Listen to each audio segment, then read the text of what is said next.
Kilele, Kilele are good people of Kilele Village. I greet you all. Please, take the chairs. The chairs are meant for you.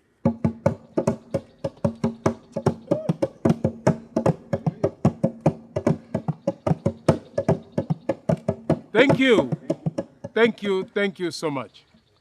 We are all here gathered today to welcome our son who has been in overseas doing his degree. Now he's back home. As you all know, this young man, his pursuit for education, when all the systems failed, the CDF and the good people seated here made a great effort to see that this young man here pursues his dream in education. Yes. Now, before I go on, is there anybody who has a word or two to say? Oh, yeah, yes, Chair. Thank you very much, our great people. Thank you very much. This moment has really come. I thought that it will not come. I'm very happy. You know, you are very great people. Kilele people, you are very great people. Yes. Very great people. Kilele people are very great people. And great people need great leaders. Yeah. Yes. Great smart leaders. We need great smart leaders. Like me. Like me. I want to tell you something. Come general election, Mr. Chairman, I'm going to vie for the MCS seat here. And I need your support. I need your support, man. So, you know, the reason is we have never had a leader, Mr. Chairman. Ever since I was young, I've never known a leader coming from our village. Ama namna gani? Oh, Bwana Jacob, please, one meeting. We hear the man of the day. Let him say something. Oh, thank you. I hope you won't mind. It's okay, it's okay. Sasa. It's okay. Well, I introduced you the man of the day, our distinguished Professor Onkoba Onekiniki, who's here today, and let him say something.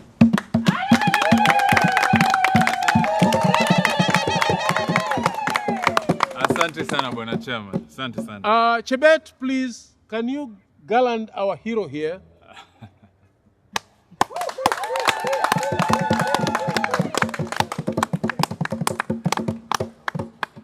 Let us hear from him.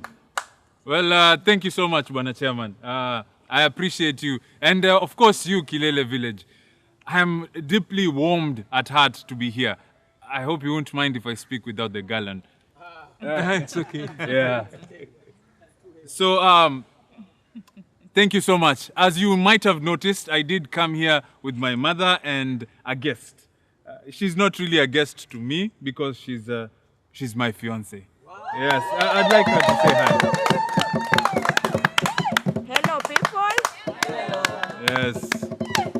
Yeah, I know, beautiful, eh? I know.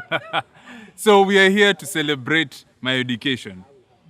As most of you know, I was awarded the title of Associate Professor at the university. You know, asanteni.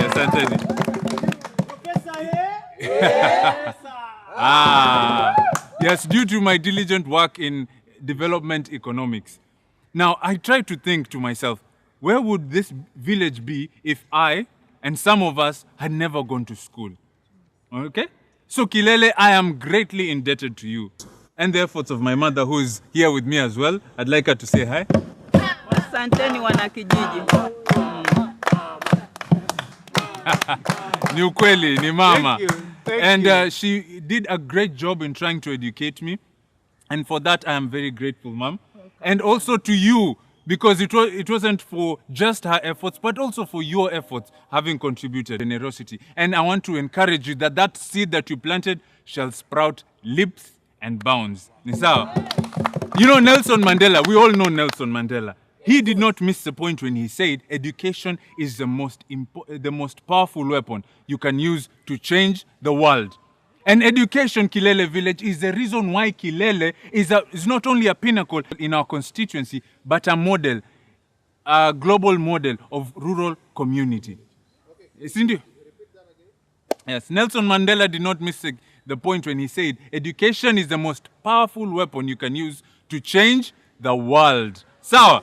And education is the only reason that Kilele is the pinnacle in our community. And not just that, but a global model for rural community. Ni sawa? This is the only place you will find the lowest levels of poverty and crime. We live together in such peace, and it is only possible by the help and the visionary efforts of our chairman here. Sindio, a big hand clap to the chairman. Asante sana chairman. And to his predecessors. And what can we do but keep the spirit of Kilele Umoja Initiative eternally alive? Sindio? As well as many as are of the opinion say aye. Aye. Well, the ayes have it. Aye. Asante. I do apologize. You see, the love of education can easily sway me from what I needed to speak about. So I was called here to briefly discuss leadership.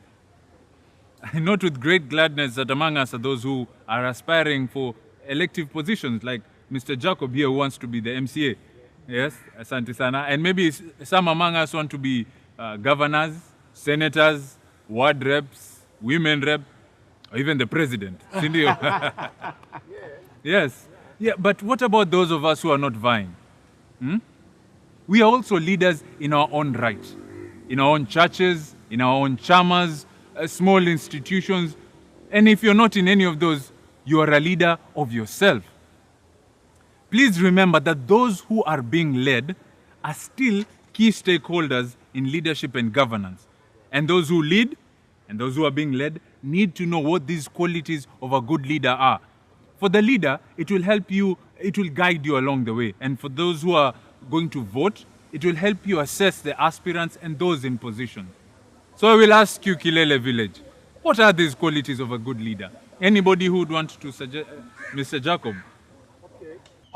Thank you very much, our good professor. I'm very happy for your presentation about leadership. Actually, I love leadership. One thing I want to address here is that according to our needs in our village, we need a well-educated leader. Very educated leader. How so? Yes. Like me, especially, someone who has gone deep into the roots of education. And like some of our villagers here, they're also educated. We don't need a greedy leader too. A greedy leader is very dangerous. Anaweza akabeba, akajiwekea, akatusahau. Na maisha ikaenda hivyo baada ya miaka mitano. Also, we don't need a poor leader. Poor leaders are very dangerous. Bad choice. They just eat, they don't, you understand, eh? Ama mnasemaje jameni? Yes. Thank you. Asante sana, Bwana Jacob. And we all wish him all the best in his endeavors. Sindio? Ashinde. Yes, and when we listen to Jacob or many other people, do we see clearly what they intend to do once they assume position? Does he paint a clear picture of that in our minds? You see, a leader needs to paint a clear picture of what they intend to do once he or she assumes the position. They have been elected. Sawa? We need to see that in our leaders. We need to see that kind of attribute, the vision that they are driving. Just like historians. Yes, just like, and he will paint a clear picture of it, just like a historian would paint a picture of the past. Sawa?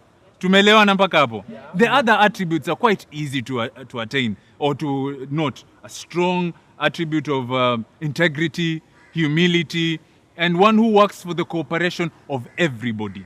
Now, ladies and gentlemen, if you find a leader who is centered around these things, we need to look at them, and not those who go into politics because wanataka kushibisha tumbo na mifuko. Those who use politics as a train as an enterprise for political economic gain. Sindio? Hatutaki hao. Sindio? So, lastly, and on behalf of everyone, if you find a leader who focuses on peace, education to the poor household, and who wants the cooperation of every individual, ladies and gentlemen, vote for that leader. Sindio? Asanteni sana, asanteni. Thank you so much, our distinguished professor. You heard what he has just said. A leader is a leader who loves education, who prefers education. So anybody who has a way of looking at education in the positive way, that is a leader. And with that, I may say we'll have to end the meeting. If there is anybody who has a word or anything to say, probably. In that case, since it's silent, it means there's nobody. We'll have to close the meeting, and I'll pray for us. Dear Lord, we thank you so much for bringing our son back to us after staying so many years in the land of the white man. He's now here with us, and we ask you to give him wisdom. We ask you to give him all the tools and whatever he has to be able to give us that knowledge he got from the other side. And he came with a visitor. May the visitor multiply, and we see the fruits of what we had got all that time. Thank you, Lord. Amen.